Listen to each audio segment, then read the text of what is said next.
నమస్తే welcome to Raj news. రాష్ట్రపతి ప్రసంగంపై ధన్యవాద తీర్మానం సందర్భంగా ప్రధాని మోదీ కీలక వ్యాఖ్యలు చేశారు. వికసిత్ భారత్ తమ లక్ష్యమని తెలిపారు మోదీ. పేదలు మధ్యతరగతి ప్రజల ఆకాంక్షలు నెరవేర్చామన్నారు. కొంతమంది నేతలు పేదలతో ఫోటో సెషన్ చేస్తారని, పార్లమెంట్లో పేదలపై చర్చలో మాత్రం పాల్గొనరని రాహుల్పై ప్రధాని సెటైర్స్ వేశారు. हम 2025 में है. एक प्रकार से 21वीं सदी का 25% हिस्सा बीत चुका है. समय तय करेगा 20वीं सदी के आजादी के बाद और 21वीं सदी के प्रथम 25 साल में क्या हुआ, कैसा हुआ. लेकिन इस राष्ट्रपति जी के संबोधन में अगर हम बारीकी इसको अध्ययन करेंगे तो ये साफ नजर आता है कि उन्होंने देश के सामने भविष्य के 25 वर्ष और विकसित भारत के लिए एक नया विश्वास जगाने वाली बात.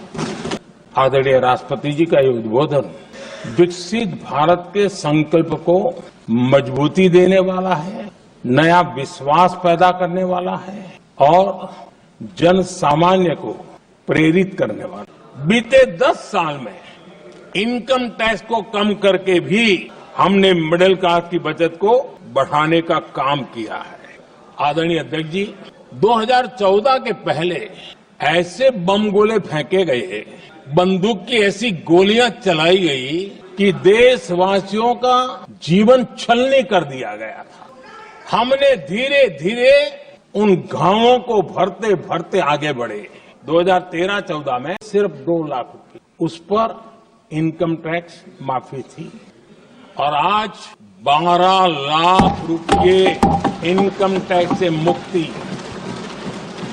और हमने बीच के कालखंड में भी 14 में भी, 17 में भी, 19 में भी, 23 में भी हम लगातार ये करते आए.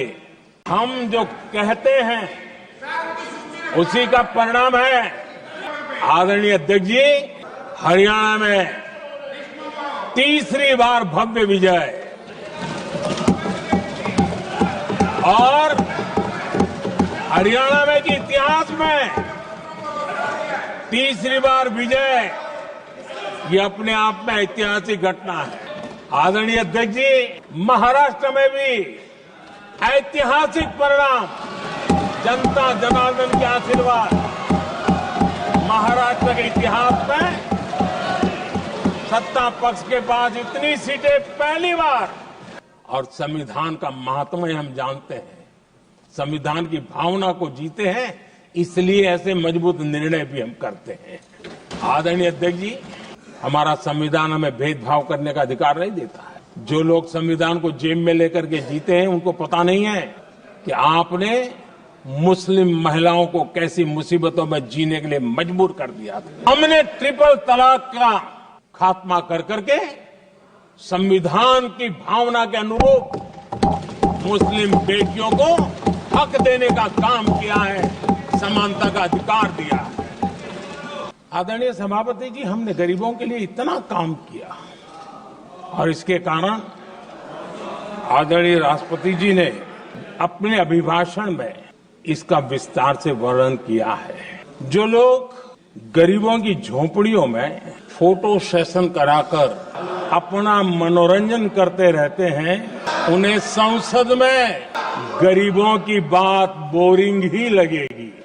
आदरणीय अध्यक्ष जी, ये देश का दुर्भाग्य है कि आजकल कुछ लोग अर्बन नक्सल की भाषा खुलेआम बोल रहे हैं.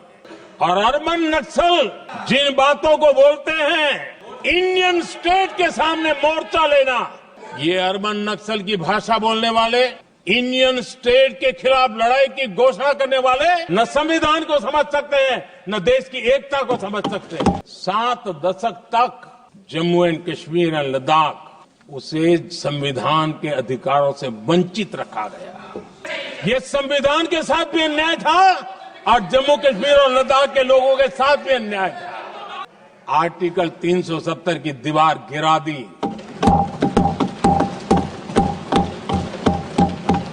अब जम्मू कश्मीर और लद्दाख के उन राज्यों को, देशवासियों को जो अधिकार हैं, वो अधिकार उनको मिल रहे हैं.